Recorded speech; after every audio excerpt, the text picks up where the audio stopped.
Happy New Year, everybody. Welcome to our first live video of 2021. Hope you had a great holiday. And thanks for joining us here in the new year. I'm Bill Cleveland from BillOnTheRoad.com. If you're new to the channel or wherever you happen to be watching, hope you'll check out the website, BillOnTheRoad.com. And today, we're actually talking about something that's on the website. In 2020, the year from hell, there was one or two good notable things about the year.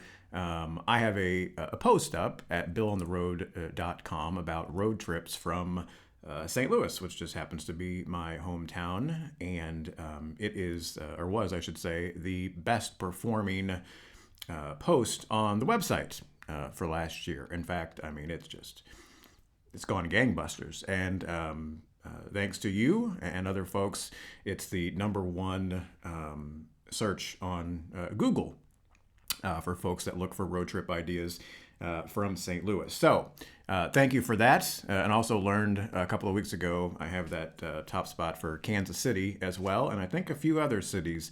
In the next few weeks, we'll find that out. So that's good. So thank you all for visiting and for making that happen. So what I thought I would do today is give you a little bit more on that web post at BillOnTheRoad.com. There are 20 road trip ideas that I mentioned that are on that web post. And you can go and you can get all of them anytime you want. It's there on the website. Just search for it. But what I wanted to do, especially for folks in St. Louis, and I know some of you watching are not in St. Louis, and that's okay. If you ever are planning to visit St. Louis or anywhere really in the Midwest, you can still use some of these ideas. And as time goes on, maybe we'll hit a few other cities as well. But as a shout out to my hometown and to kick off the new year, I thought we'd talk about road trips from St. Louis. So let's go ahead and get into it here.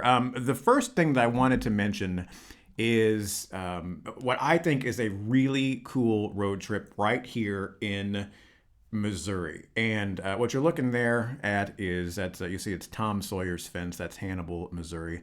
A lot of you from St. Louis have been up to Hannibal, but maybe something you haven't done. It's called the Highway of the American Genius. So it's Highway 36, and what's really cool about this highway, it's probably it's 2 hours north of St. Louis, Hannibal is. And then what you do is you take Highway 36 all the way across the state to St. Joseph, Missouri. And here's what's cool about this highway, and here's why they call it the Highway of the American Genius. So obviously, Hannibal known for its ties to Mark Twain, being the childhood home of Mark Twain. And if you've never been to Hannibal, it's a really cool town. It's great for even just a day trip to go up, explore a lot of cool little shops and little restaurants. And then, of course, all the Mark Twain history. You can see where all of those great Mark Twain stories, or many of them, started. There in the Mark Twain cave, where you can walk around, see his childhood home, where Becky Thatcher lived, all this and that. So you can check that out. So now, like I said, a lot of you have probably already been to Hannibal, but maybe what you haven't done is you haven't hit this highway. So along the highway, there are all of these great, they call them geniuses, and I think in most cases that's true, that are located along this highway, their childhood homes, where they got their starts, and all right here in Missouri. And when you start to look at the list, it's pretty impressive. So as you go down from Hannibal, or you head west from Hannibal, the next one that you're going to hit is Marceline, Missouri. So Marceline is the hometown of Walt Disney. Now, he was born in Chicago, but when he talked about his, all the Disney ideas and, the Mickey Mouse and all these things, he would say that they came from living in the town of Marceline. And what you see there is the Disney Hometown Museum. And I have to tell you, the museum is actually really cool. It's really well done for a small town museum. And it's the museum, or I should say the location of the museum is the old train depot where he and his brother would clown around as kids, and trains still come by there, and it's just a really neat town. And as you walk around the downtown area, you see you see visions of what Walt Disney World and Walt Disneyland would become. So make the road trip It's a lot of fun. Now, so you got Disney. The next genius that you come across is in Hamilton, Missouri, and that is the hometown of J.C. Penney. And I guess these days J.C. Penney has, seen better days. But this is where it all started in Hamilton, and that's his childhood home. That's where he was born. And you can go and you can visit the house. There's a great J.C. Penney museum there in Hamilton. Now, another cool thing about Hamilton, Missouri, and I'll show you this really cool mural. So, Hamilton, even though it was the hometown of J.C. Penney, not much going on up until 5 or 6 years ago. And I'll just give you the real quick version of it. There was a woman who made YouTube videos about quilting. And I actually feature her in my new book, Finding the American Dream. Her name was Jenny Doan. And she got this huge crowd of YouTube followers. And she turned this little tiny town of Hamilton into this mecca for quilters. And while I don't really give 2 cents about quilting, I know a lot of people do and a lot of people like it. And I don't know the number of stores that are there now, but I want to say it's probably 10 or 12 quilting stores that are there, and the place is packed with people. And I don't even think there's a stoplight in town, to be honest with you. And restaurants have opened up, and it's a wonderful little town, and it's also, as I mentioned, the home of J.C. Penney, and it's worth checking out as well. So that's Hamilton.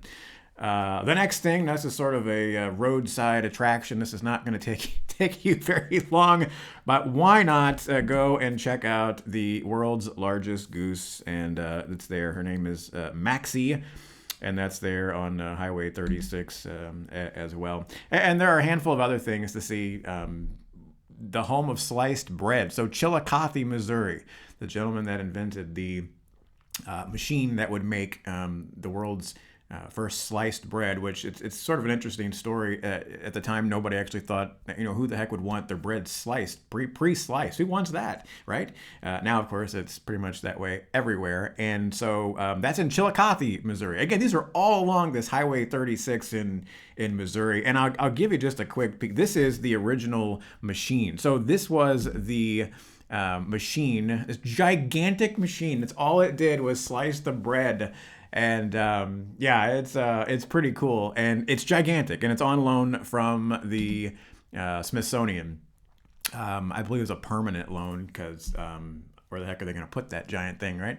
And so you can go there to Chillicothe, Missouri, and see that. And then the last stop, actually there are two on Highway 36. So this is the Pony Express. So the Pony Express started and I guess stopped, whichever way you want to put it, in St. Joseph, Missouri. And this is the room where the guys on horseback would deliver the mail. They'd come right into the building and they would drop off their satchels of mail and pick up a new one, and they'd head out. And you can walk right in there and see what they saw. And it's a really neat experience and a great learning experience. And it's sort of funny, the Pony Express, a lot of people thought that it went on and on for quite some time. I think it lasted like a year and 2 months or something. I mean, it wasn't around very long, but you can go there. One other thing that's not mentioned on the website or on here is there's a museum for Walter Cronkite at a local college in St. Joseph, and that is absolutely worth a stop. Walter Cronkite, the great CBS News anchor. There's a museum in his honor and a makeshift studio that looks exactly like the one that he broadcasted from for many years, and that's available as well. So that to me, that's my favorite of the bunch out of all the list. And again, there's 20 at BillOnTheRoad.com that you can see, but to me, that's the coolest one. If you're from Missouri, you have to check that out. It's Highway 36. It'll take you, if you want to do it right, plan for, probably 2 days to go and see everything. All right. So some other things that were on the list. And again, these are all from BillOnTheRoad.com, the top 20 road trips from St. Louis. Where you see me right there is I am on a bridge, and I'm in Little Rock, Arkansas. So What's really neat, and I'll just give you a quick backstory. So in 2017, I did had a book out called 100 Things to Do in America Before You Die. And went on a book tour, and it was great. It was a lot of fun. And I went to Little Rock, Arkansas, because Little Rock was featured in the book. Their river market was featured in the book.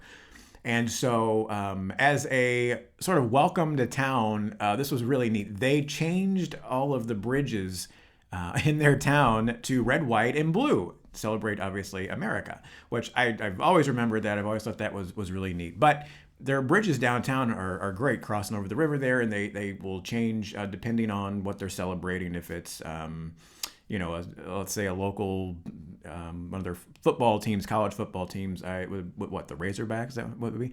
Maybe they change them red and white for that, or whatever. But these were red, white, and blue. And every night there in the river market, they change and they light up, and it's just a lot of fun. And Little Rock is it's a wonderful town, and just so much to see and do. And there's another shot of the bridges. They change them, and the guy that was they're actually controlled by an iPad, which is kind of funny. And the guy that was in charge took me up on the bridge, and he was changing them all sorts of colors. Hey, what color you want me to change it to now? And he'd change them on the spot, and that was pretty cool. So. But besides the bridges, Little Rock's got all kinds of things to do. You've got the Clinton Presidential Library. I always say this to people, no matter your politics, presidential libraries are like the greatest history that you're ever going to find. It's so much better than reading things in books. They have just all sorts of things that are one of a kind and unique, and you're not going to find anywhere else. And they have one in Little Rock. I mentioned the River Market District. You got the Museum of Discovery. You have a bunch of great restaurants downtown. You've got some great civil rights history. The Little Rock Nine. I went to the high school there. You can go and visit the high school. So much stuff. So don't overlook Little Rock. It's a great destination. All right, so the next one that's on the list is Memphis. So there we go. I'm in the front of Graceland, in front of the Graceland mansion in Memphis, Tennessee. Now, a couple of things that you're going to want to remember. So many of you have probably been to Graceland and you've done it. And for a lot of people, you go, well, that really, that was this mansion. That really wasn't all that big of a mansion. And it sort of just, depends on your perspective. But in fact, that day you see me in that picture, I think that was the second time that I'd been to Graceland. It was on a rainy day, kind of a cold day. I think it was in February. And I was there along with like 4 other people. So we had the run of the place. That's the way to do it. Go on a cold, rainy day when not a lot of people are going to come out. But if you've been there and it's been a long time, right across the street, they have a brand new complex. I don't want to call it a museum because it's way more than a museum. It's a bunch of museums, and it's all dedicated to Elvis. And all I can basically say is they took pretty much everything that Elvis touched or looked at or was a part of, and they just put it out there for you to look at. And it is a massive complex, and it's so well done. It's like being in a little tiny town all dedicated to Elvis, and you can walk through all of these really, really well done. Again, I hate to call them museums, but that's, I guess, essentially what they are. But you'll be in this one room and you look and you see the TV that Elvis shot. Remember, that was the famous television. Didn't like what was on TV or something. I can't remember why he shot it, but you see that, and just all of these great, his outfits, all the gold records. It's just a fantastic complex. And so if you haven't been to Graceland in a while, check it out. I mean, it's worth going back and doing that experience again. And you don't have to go to the house if you've already done that and you just want to go to the museums. It's absolutely worth it. One thing I do want to mention about Memphis, I think this is sort of an overlooked attraction in the city, and it's the Stax Museum. And so just a quick background here. So Stax was a record company, a recording studio, and it's right there in Memphis. It's right in the heart of where many of these great soul artists lived. Aretha Franklin's childhood home is, like right down the street. Al Green lived in the area when he was growing up. And it's just a really cool story about how these musicians came, and it was at its peak during a time of civil rights and, I guess you could say, unrest. And so you had black musicians and white musicians who were there. And what's interesting when you learn the stories and you hear the behind the scenes stuff, both the white musicians and the black musicians, they didn't care about any of the stuff going on outside. They were there to make music. They worked great together. They loved each other and worked well and produced some amazing music. You know, Sam and Dave, I mentioned Al Green. I think Aretha Franklin recorded at least one thing there. And I believe, if I'm not mistaken, when I did the tour last and interviewed one of the guys there, I believe the biggest hit song that they had at Stax was a song called Mr. Big Stuff. Do you remember that one? That's way beyond before my time, but I love the oldies. And so that was recorded there. And so a lot of great music, and it's a wonderful museum. So definitely check that out next time you head to Memphis. All right, so the next one on the list, and again, these are from the top 20 road trips from St. Louis. You can find the whole list at billontheroad.com, but thought we'd touch on a few of them here. So this is Indianapolis. And this is downtown Indianapolis at night, and there you have the famous monument circle there in downtown Indianapolis.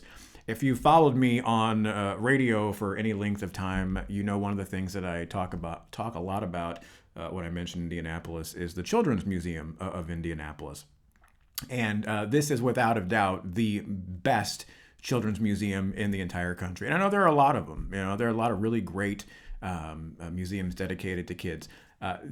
There are no other museums dedicated to children that come remotely close to the Children's Museum of Indianapolis.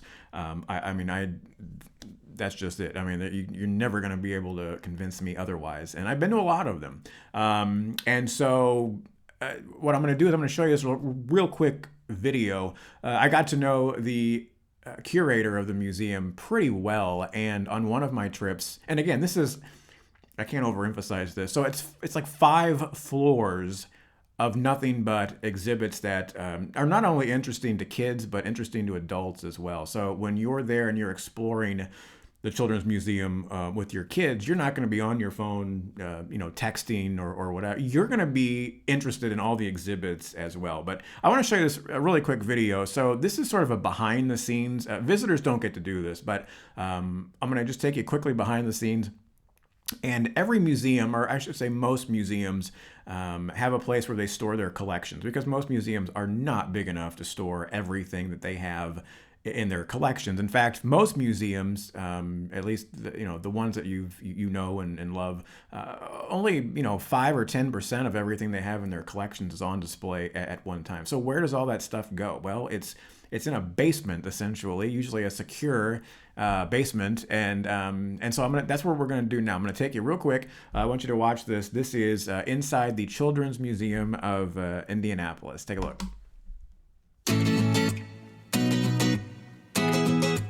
Okay, we're here today at one of my favorite museums in the entire country, the Children's Museum of Indianapolis. I am with my friend Chris Carone. He is the Director of Collections here at the museum. And Chris, we're gonna go behind the scenes today. We're gonna look at some stuff. The Children's Museum of Indianapolis is the largest children's museum in the world. Each year, over 1 million visitors explore the sights and sounds of 5 full floors of interactive exhibits. But not all of the museum's 150,000 artifacts are on display. In fact, like most museums, only about 10% of the museum's stuff is seen by the public at any given time. So what happens to the other 90%? It's stored down below the museum in a place most people never get to see, called collections. We create storage areas that have 24/7 security, that make sure there's no damage from ultraviolet light, from humidity, from temperature, because we want to give those objects the longest life possible. Anything and everything you could imagine is found in these tightly secured hallways and vaults, including spaceships from the 1950s, thousands of Star Wars collectibles, and even little wooden men. We have about 30,000 square feet of storage, all told. It's a 500,000 square foot facility. So there's a lot that people don't see that's behind the scenes. Toys make up just a fraction of the massive collection, but their importance to telling the story of previous generations can't be overlooked. We've got the safe, harmless, cap-shooting atomic bomb. Now, this would have been produced right after World War II, when people are hiding under their desks. Most of us could never work in a place like this, as we'd spend our entire day exploring. In fact, you could spend an entire week just going through hundreds of board games. These span 3 generations, and so some of these are great nostalgia for people. They also tell you a lot about the time when they were created. So whether you're looking at the head of a dinosaur, Popeye ring toss, or, well, whatever this is, rest assured there are plenty of stories still to be told at the Children's Museum of Indianapolis. With The Roundabout, I'm Bill Cleflin. All right, so that's Children's Museum of Indianapolis. Again, it is a fantastic museum. If you've never been, obviously take the kids.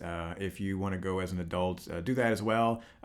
Maybe go as a couple. I don't think the museum really likes, single males in their 40s walking around a children's museum by themselves. But I always have an accompaniment just in case people start looking funny. But it is it's a wonderful, wonderful museum. All right, so the next place on our list is going to be Kansas City. So I think most people that are from St. Louis, you've taken that trip to Kansas City, but maybe not recently. There's all sorts of great things to see, lots of great things to do. Of course, they've got great food and everything. But one thing I want to mention, since we were just talking about toys and stuff and things that kids would enjoy, there is I think a little known museum. I don't think a lot of people know about it, and it's called the National Museum of Toys and Miniatures. And so it's on the campus of the University of Missouri, Kansas City. And this place, it's dedicated to toys, okay, as the name would indicate. And so they highlight all sorts of toys all through the decades. And it's not a huge museum, but it is a really cool collection. And on the second floor is where you're going to find all the toys and probably things that either you grew up with or wanted to have when you were a kid and your parents just wouldn't buy it for you, or you couldn't afford it, or whatever. And so that's really neat. And then, all sorts of things. They do have a lot of, dolls and things like that. On the first floor, you're going to find, for the girls who might be interested, yes, they have doll houses and they focus on the miniature. So I believe it's 1/16 scale toys. And so essentially what it is every thing that is designed on the first floor, they're what they call fine scale miniatures. So, for example, one of the things you're going to see is, maybe a tiny piano, okay, that would fit in the palm of your hand. And what's really cool about it is to qualify, everything has to work the same way it would work as a full-scale item. So now sound, obviously, it doesn't count, but on the little tiny piano, every single little tiny key can move. Just kind of give you an idea. But it is a fascinating collection, and I think it's like $5 to get in. It's absolutely worth it if you're headed up to Kansas City. All right, let's talk about a couple of more here. So the next one on our list is going to be Winterset, Iowa. So this is the hometown of John Wayne. If you're a fan of old school American film, John Wayne was from Winterset, Iowa, and his childhood home is there. That, of course, is the water tower. Took that shot with my drone, and the biggest draw for Winterset and Madison County are the covered bridges of Madison County, and it is the covered bridge capital of the state of Iowa. And what's really cool is, again, here's another drone shot. I didn't care much for the movie. Let's just be honest here. Bridges of Madison County. but I know a lot of people did. And there you can see some people getting in kayaks to go down the river and see them all and go underneath some of them. But it's fun. And I got to tell you, every time I go to Winterset, the people, they are just wonderful. They are just like some of the nicest people you could ever hope to meet. Really cool downtown area. And, the old school courthouse is down there. And it's just a wonderful community, and it's about 6 hours or so from St. Louis. So a great road trip. Spend a day or so trying to track down all the bridges. They all kind of have a story behind them. They're great for photography. They've got a great state park there near Winterset, of course, and as I mentioned, just the people are wonderful, and it's just a great way to get out of town and have some time in Iowa. Yes, there's actually things to do in Iowa besides corn, right? All right. Oh yeah, there's a shot of me inside one of the covered bridges. All right, next one on our list. And again, these are all from BillOnTheRoad.com. If you want the full list, there's 20 of them. You can just go to the website and you can print that out or have it for your referencing. But I thought we'd mention some of these today and elaborate on a few things. So the second to last on our list here is Wichita, Kansas. Wichita, boy, there's another one that I think a lot of people are really surprised by when they go and they spend some time in Wichita. It is a fantastic city, and there's just so much going on, and it just gets better and better every time that I go. This is called the Keeper of the Plains. It is it's a statue, and then at night, what they do is, this is really neat. They light it up at night with this fire display. So I want to say, whenever dusk happens to be in the summertime, it's closer to probably 9 o'clock at night, and you go and that beautiful pedestrian bridge is lit up, and then there's like a fire show that goes around the statue, and a lot of locals gather there, and certainly people who are visiting gather, and it's just a really cool thing that you'll want to check out. Lots of great restaurants. The people are incredibly nice in Wichita. Always really enjoy that. One thing I like to mention is it is the hometown of Pizza Hut. So if you ever had Pizza Hut, this is where it started in Wichita, and that little tiny building that was the first Pizza Hut restaurant, and it's located now on the college campus there at Wichita State University. And you can go in and you can tour the building. It's not very big, all right? That's where Pizza Hut started. They actually moved the building to the college campus, but that's where it started, in that little tiny brick building. And there are some great stories about how it started and some of the behind the scenes stuff. Pizza Hut, I won't ruin it for you, but there's a great story about how those those notable red roofs got started, and yeah, it's fantastic. And the Carney brothers, who started it, I featured them in my latest book, Finding the American Dream. They they certainly deserve the recognition. What a cool story. All right, so the last one that's going to be on the list here is Milwaukee, Wisconsin. And that is just such a beautiful shot. That is inside the art museum there in Milwaukee. If you've ever been downtown, you've seen that structure. I'm sure that opens up and closes at the start and end of the day. Outside I can't remember exactly what they refer to it as, the technical name, but look at that. And that's just a beautiful, beautiful view looking out onto Lake Michigan. And Milwaukee is just one of those towns that I think we forget about. A lot of really cool neighborhoods. They have a really great public market. I understand they have the National Bobblehead Museum now, so I'll have to get up there and check that out. Of course, if you like beer, if you're a fan of cheese and sausage, I mean, good grief, this is the town to go and explore. And the last thing that I will mention now, so Milwaukee is the home of the television show Happy Days. All right, it started there in Milwaukee. It wasn't filmed there, but that's where it was based. And that is now, the people in Milwaukee are going to be upset with me, but this is they call this the Bronze Fonz, and it's located there as you see on near one of the riverways there. But this is the creepiest looking statue, but you still have to find it, because it's part of the deal. Let's see if I can zoom in on his face.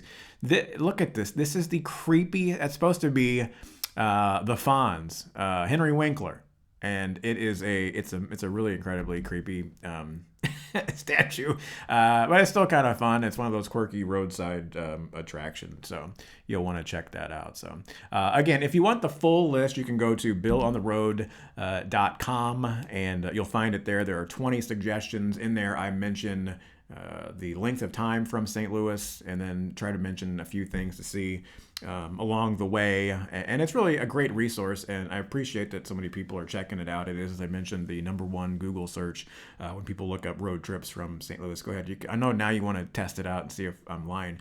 But it is, and I really appreciate that, and appreciate all the people from St. Louis who have looked at that and hopefully gotten some ideas. So having said that, I'll close on just quickly two things. So first of all, If you're watching this on Facebook, thank you. Please be sure to like the video, share it if you're from St. Louis and you know some folks who are looking to travel in 2021. I think road trips are going to be really big this year, and folks are looking for some great ideas. So if you'll share this, that would be fantastic. If you're watching on YouTube, if you would please subscribe to our new Rediscover America channel. Would really appreciate that as well. We'll be doing some great stories. We have some really awesome interviews and segments coming up for the next couple of months as we get going here. So I think you'll really enjoy those as well. So please subscribe to that.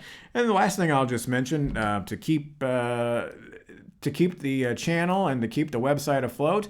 If you haven't picked up any travel guides, you can do that at billontheroad.com. Just click on the store. We've got 4 of them for you, including a children's travel book and the latest one called Finding the American Dream. And really appreciate those of you who have done that already and who have helped keep me afloat here in 2020. As we start the new year, hopefully that'll continue as well. So that's it. Thanks so much for watching our first live of 2021. We made it. Hope it's a great year for all of us, and we will talk to you again real soon, and have a great day. Thanks.